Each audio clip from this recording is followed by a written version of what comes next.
Hello and welcome to YouTube's favorite comic book channel, Cartoonist Kayfabe. My name is Jim Rugg. I'm Ed Piscor. We're doing an exciting video today where we look at one of my favorite cartoonists, Daniel Clowes, and we put his comics, we rank them, Ed, from worst to best. It's going to be a fun video and hopefully it'll spark some interesting conversation as a result.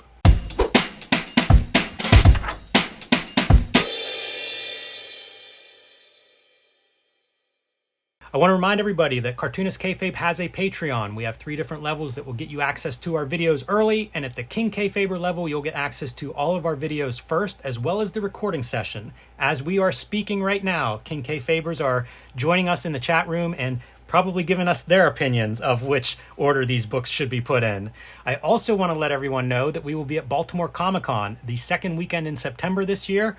Second year in a row that we're doing Baltimore Comic-Con. It's a great show for comic book fans, and we will be bringing a little bit of all of our catalog there, so hope to see a bunch of Kayfabers at Baltimore Comic-Con in September. So, as we start this Dan Clowes countdown, Ed, I should say first of all, I thought this was a great idea for a video until I started trying to order these things, because most of these books I hold in very high regard. So just because something inevitably has to be the lowest ranked book does not necessarily mean I don't like it. I also have to point out that I don't have a complete Dan Clowes book collection. So I don't have Lout Rampage, Orgy Bound, or the official Lloyd Llewellyn collection. But I do have representations because some of that stuff is printed in other books. Yeah. So we will start off with the Manly World of Lloyd Llewellyn. This was a hardcover that was hard to track down. You notice I am missing a dust jacket on this one. It collects all of the Lloyd Llewellyn comics up to this point. Yes. So probably everything that's in the official Lloyd Llewellyn paperback is in here. 100%. So, okay, so like here's my relationship with this stuff, man.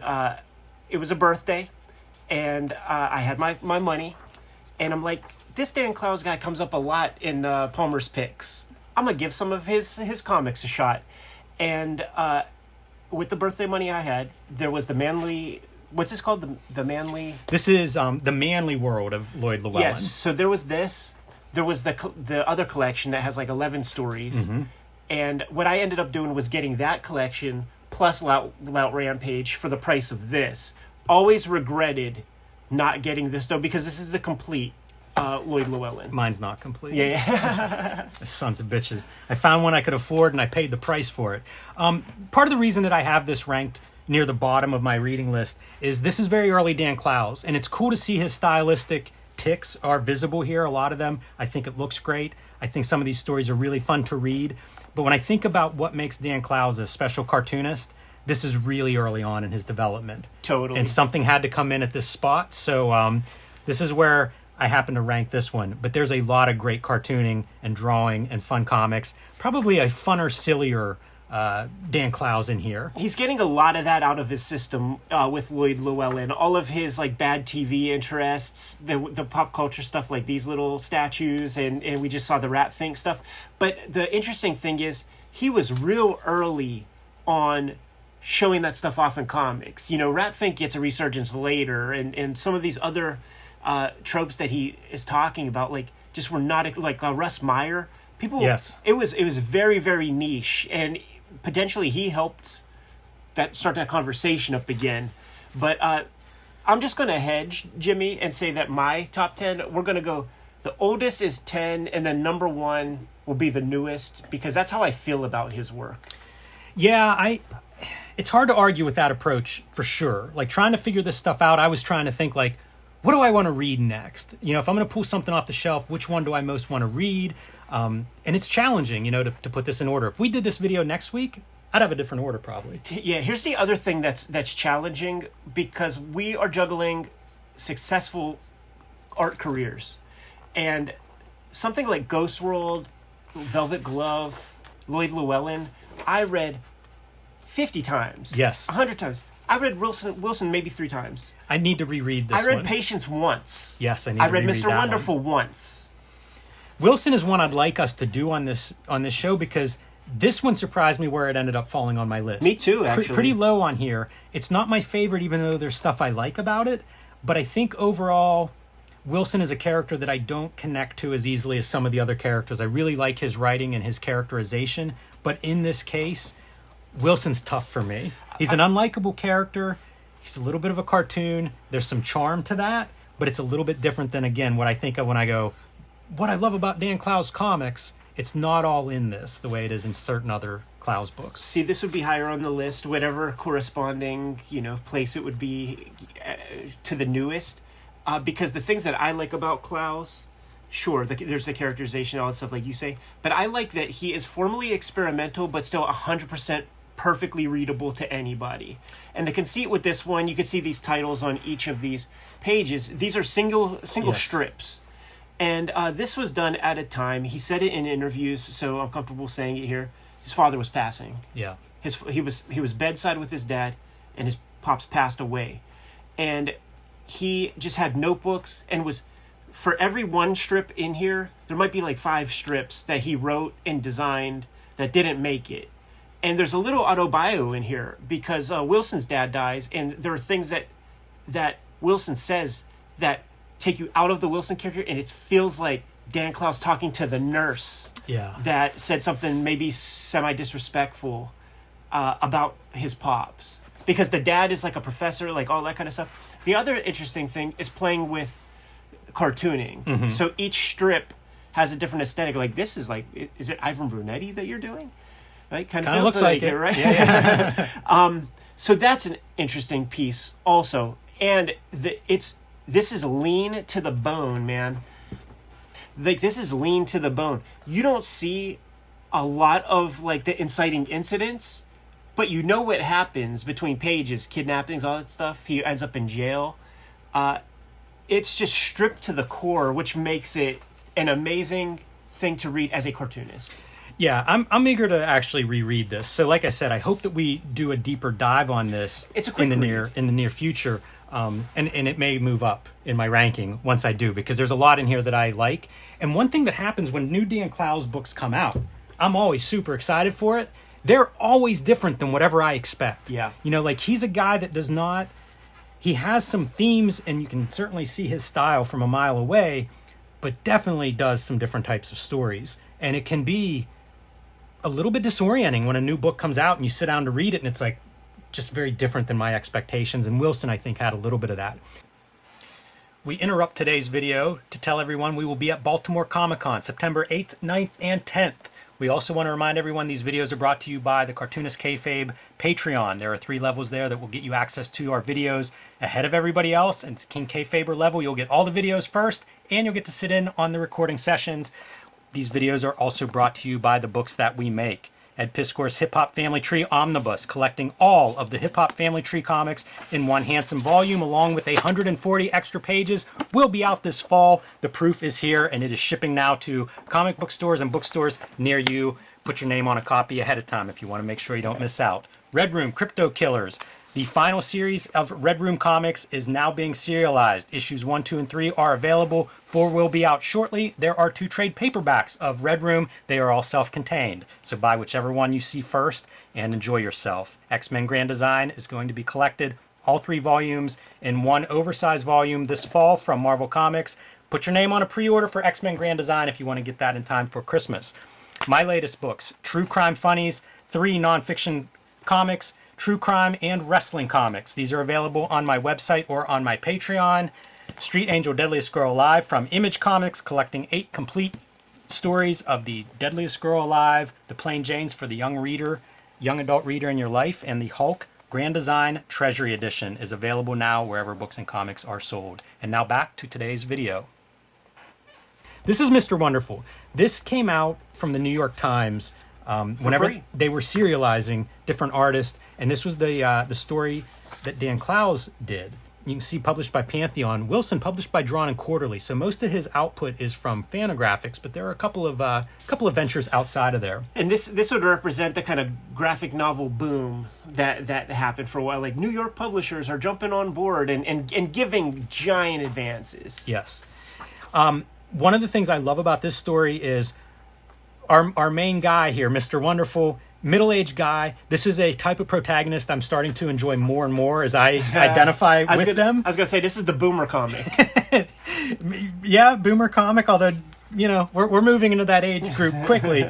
But it's about him, dating this woman, and it's awkward, but it also feels kind of easy for me to recognize. As I meet different people in my life at this age, it's a different experience than whenever you meet friends at school or something when you're a kid. And I identified with some of that stuff throughout here. Always he does formal stuff too. And one of the cool things that I think he plays with in this is he'll often have word balloons overlapping. Of course, whenever I want to point that out, I don't see one. Right. But he'll do these things where like his thoughts, his inner monologue will overlap what's happening. And it makes for a very interesting perspective on like, oh, we're seeing this from his point of view to the point that we don't even see exactly what the conversation is at times. Yeah. And all these characters are flawed, which I love the way he's able to show flawed characters. I think it's one of his great strengths. What a great graphic piece right here. And probably an addition for the book. Yes, I think so. To pad it out. Absolutely. And he does a couple of these, like we're going to get to Icehaven later, but this is another example where he is cutting up pages and doing this like wider format. Must have been something that just caught his imagination and wanted to play with that in terms of how do we get a comic book amount of material into a book reader, in front of a book reader. And kind of interesting to see him playing around a little bit with that. You also see him saying a love story. Right. So a little bit different there. Well, I mean, it's guys trying to get his date on. I thought you were going to say a different D word. All right. This was one that surprised me in the rankings. A little bit lower than I would have expected it to come in. Caricature, one of his most celebrated stories. Yeah. This is a collection. You see 9 stories. After he wraps up the first, 11 or 12 issues of 8-Ball, his series, he went through a series of short stories being like a feature piece in the subsequent issues up to, I think, issue 18. And this is a collection of those stories, plus one extra. Green Eyeliner appeared in some magazine. I can't remember the magazine. I think it was Esquire. Yeah, that sounds right. So we start off with one of his all-time great stories. We have a video on this one. There's some amazing material to support Caricature out there, like his thumbnails and writing process. I believe this is a story that he wrote visually, which is really exciting to me, and it's a great story. But a lot of these short stories could be, described that way. As a fan of his, you see a bunch of growth. Totally. You see him trying different stuff. What the short story allows him to experiment, to do a bunch of interesting characters, different points of views, some childhood stories that are almost like autobio, if not explicitly autobio. I feel like there are elements of autobio in there. Yeah, how about that? Trying different experiments. So a very attractive book, and I like these short stories. Not just Clowes, but short stories in general. I find very exciting. One of the books, here's Green Eyeliner, the story that we said appeared in Esquire. So some new material if you're just an 8-Ball reader. But Black Nylon is also collected. It's the last story in this. We looked at that in another video. I would highly recommend it. This is an exceptional story and one that I have grown. Every time I read it, I like this story more. So again, give me another reading on this and maybe this book will move up a rank or 2 on my list. Sure. Very beautiful. And the nice thing with this, if you're not familiar with Dan Clowes and you want to dip in somewhere, this is a nice collection to start because you get a sample of his stories and you kind of get to see his different voice applied in these different stories. Right.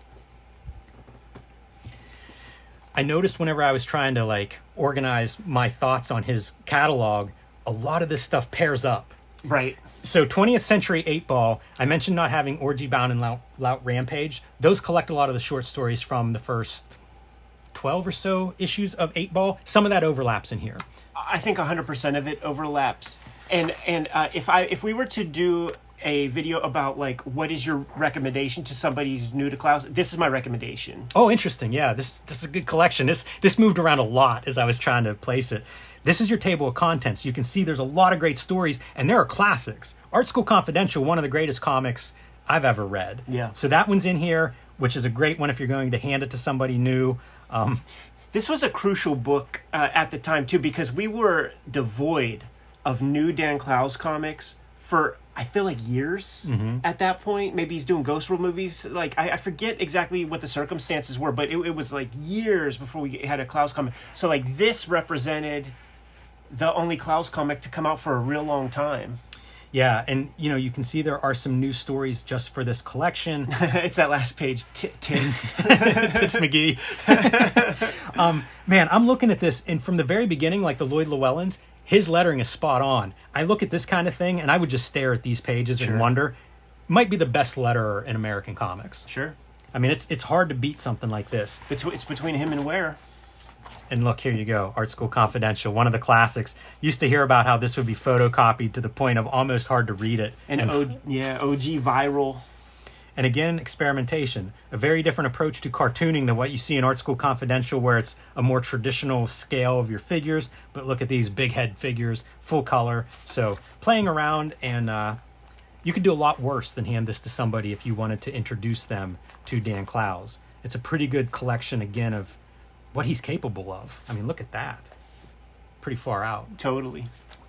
Yeah, this is a fun collection and a good sample of 8-Ball. Before there were the complete 8-Ball collections, this was a pretty good way to kind of get a sample of, I don't know, a 10-year career of one of the best cartoonists in America. All right.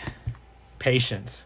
Read it once, you know, like it's like I'm putting it high on the list because he just keeps pushing, but I read it once, you know. This is one that I am very eager to read again. Yeah, me too. These are event books for me. I remember this is one of those I have fond memories of. Whenever it was published, I went home, I sat down, no distractions, no phone, no screens, and I just enjoyed reading this. And this was, I think this was his first, maybe his longest graphic novel. And I mean, released in full color and hardcover, really embracing that graphic novel format. And I hate to say a genre mashup, but it defies easy classification as to what is this genre. There are sci-fi elements. I mean, you know, we've got time travel featured in this, but it's just a fantastic adventure to read. Yeah, totally, man. I had this like big tease with this because about 6 months before it came out in the States, I was in Denmark and there was a copy sitting on Peter's desk, the guy who runs the workshop, and I'm like, oh shit, I'm gonna read this way ahead of time. I picked it up. It was in Danish. I can't believe I didn't know it was published there first. That's wild. It was probably like, I don't know that those copies were out in stores because I think he has deals worked out where it's day and date. Yeah. But you know, like maybe that's the print facilities are in Denmark or something like for that issue, so it doesn't have to wait for the slow boat from China or whatever. This was a really exciting one for me visually because it felt like this is all the colors in the crayon box. I was going to say, like, with this one, I think he employs colors that he's never used prior to this, because he previously, if you even grab Ice Haven as an example, he had this muted, what they classify as the Midwestern color palette, which seems to me, it's like pastel-y type colors. A little bit desaturated. Yeah. You can see that's got to be 100% yellow hair. Yes. And so with this, when he's using 100% yellow, like, he builds on this in Monica. See, that's the thing. All of his comics build to the next. They do. And it's all R&D for the next project. You know, like, I don't want to say that you took a cop-out, Ed, by going in the progression of publication. But it is. This is one that I think of as fun. Like, sometimes some of these books are a little heavier. You know, Wilson has some heavy shit in it. Sure. I feel like Patience is an adventure read. You know, it moves at a pretty good clip. And, boy, it's eye candy for me. Yeah. So here we go. Let's jump around in time a little bit. Go back to the first graphic novel that was serialized in 8-Ball, Like a Velvet Glove Cast in Iron.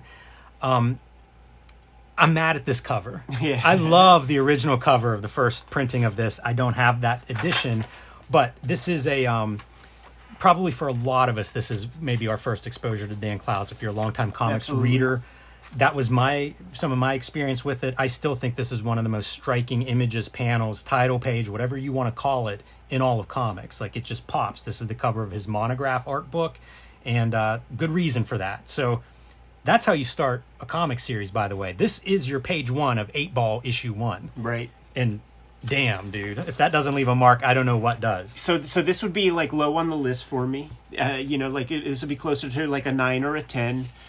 He's figuring stuff out here, man, and it's stream of consciousness, so he doesn't exactly know what all's happening.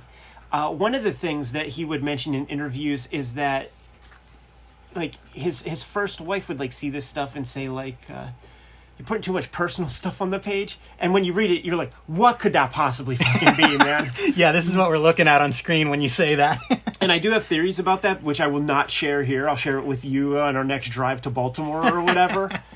But it's it's pretty, like, he's dabbling with the idea of doing a big continuing story. Before this, he's doing all like 5-pagers Yes. or something. So like he's building that confidence.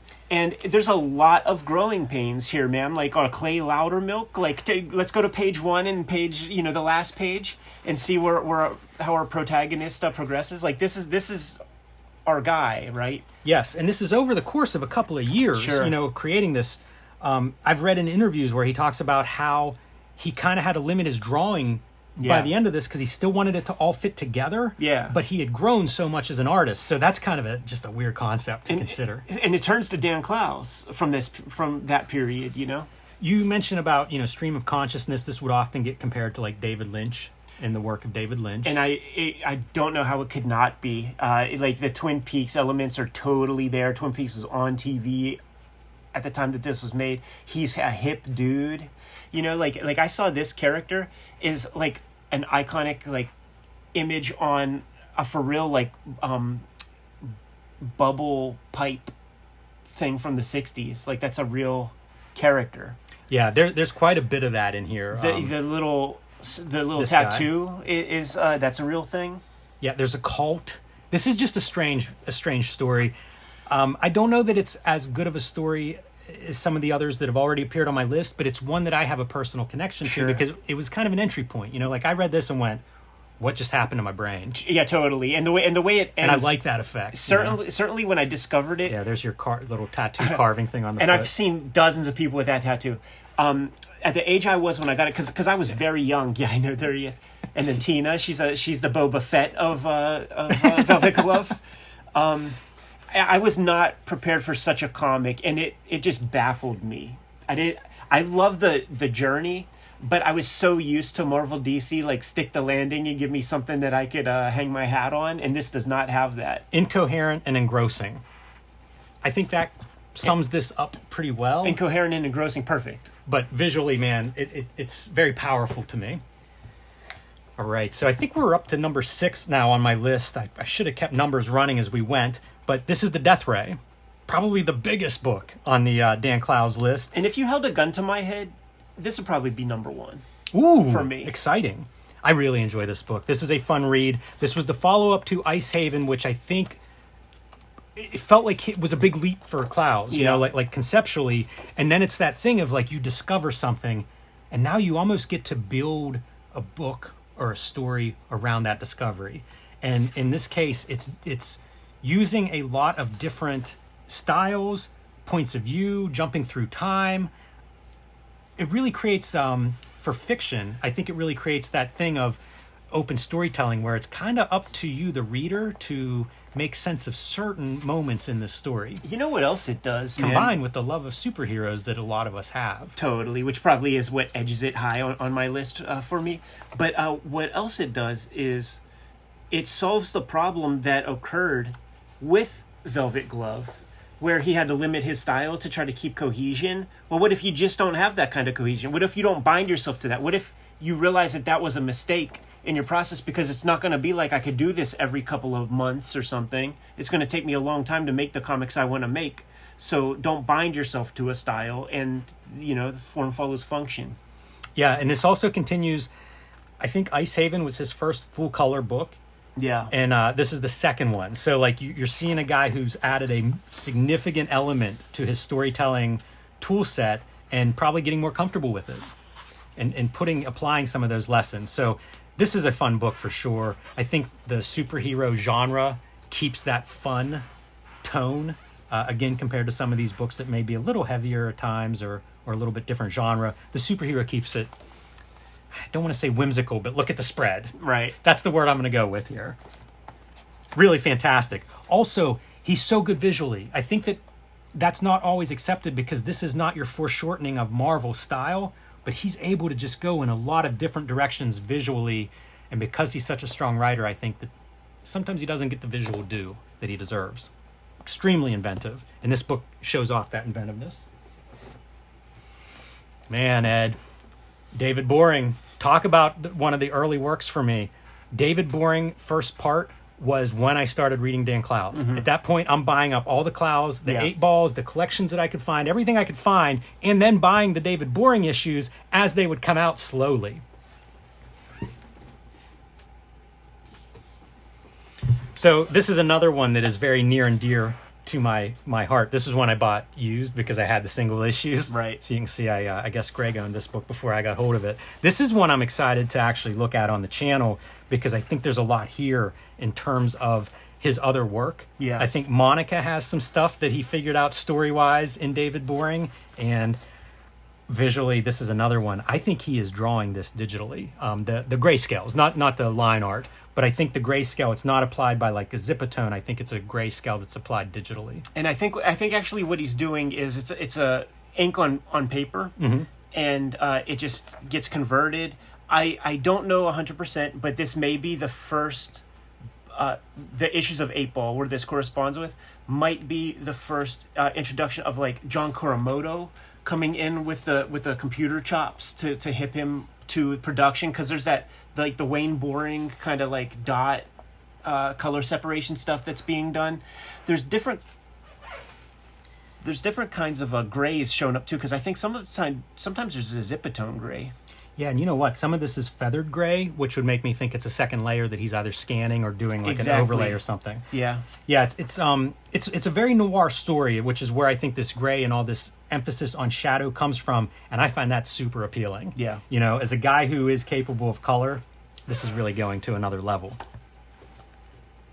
Now we're in our top 5. Pussey. Sure. This is an old one. We did a video on this. Highly recommend it. And this is just, for me, about as funny as comics get. Totally. And this might be my number 2, if like gun to the head. This is one of those that is just fun for me to read. And it's so cool because it does overlap with comics history. So you read this and you can find characters in real life that some of these Dr. Infinity and Stan Lee, right? You know, there's some obvious analogs. But even like Art Spiegelman and Raw, like he's really going through the spectrum of comics at this time and taking shots at everybody. All the way up to like Rob Liefeld and those guys. Yeah, absolutely.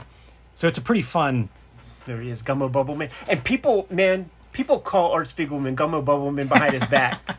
I've heard that in responses a lot of times. It's amazing. And this is one of those examples where like you've got a concept, right? This was serialized as short stories.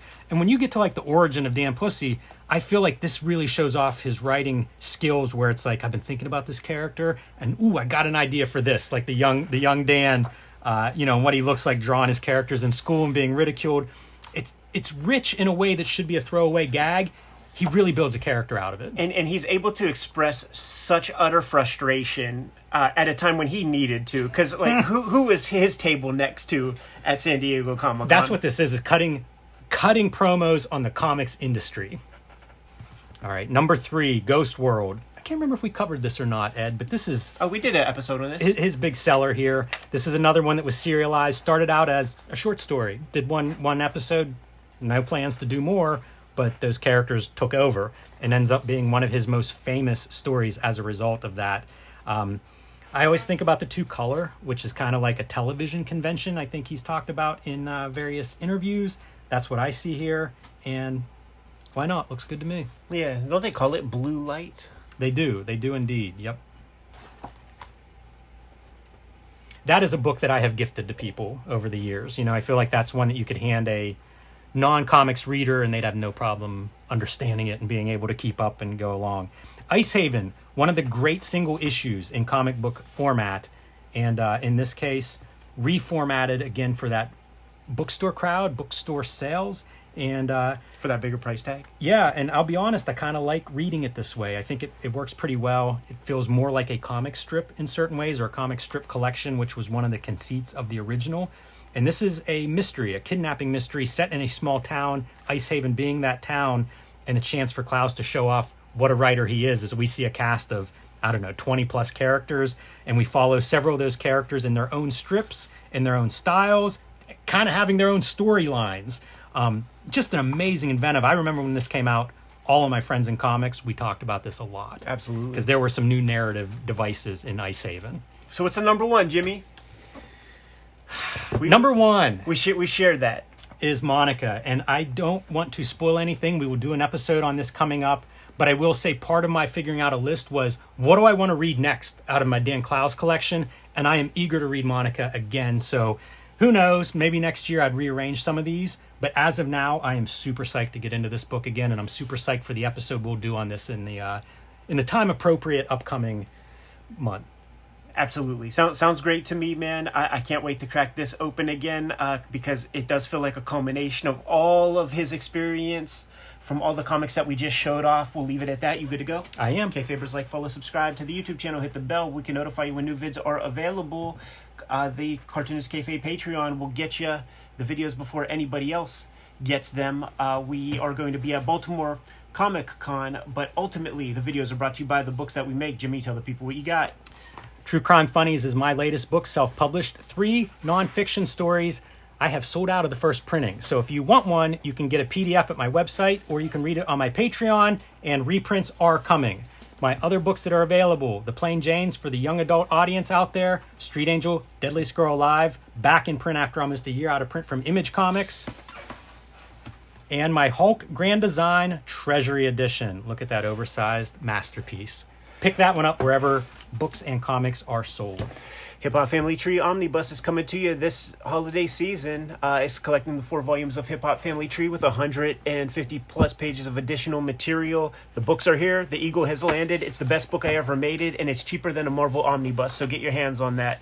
The X-Men Grand Design Trilogy is coming out in time for the holidays also. One of those volumes is out of print as we speak, so this will be your chance to get all of it in one handy-dandy collection, and Red Room is the comic I'm working on now. Crypto Killers is the latest series, and there are 3 issues out as we speak. 4th one coming soon. Scoop those up. 2 trade paperbacks of that are out there, and I'm serializing my new comics on my Patreon called Switchblade Shorties. It'll be a daily strip inevitably once I build up a big enough queue. Jimmy, what are some other ways that people can support the channel? You can subscribe to the Cartoonist Kayfabe newsletter at the links below this video. You can also find Cartoonist Kayfabe t-shirts, merchandise, hats, stickers, and more at our spread shop. That link is also under this video. All good ways to support the channel. Given those marching orders, we'll be on our way. Read more comics. So the 5% was for this. Oh, is that right? Yeah, this died. Interesting. This is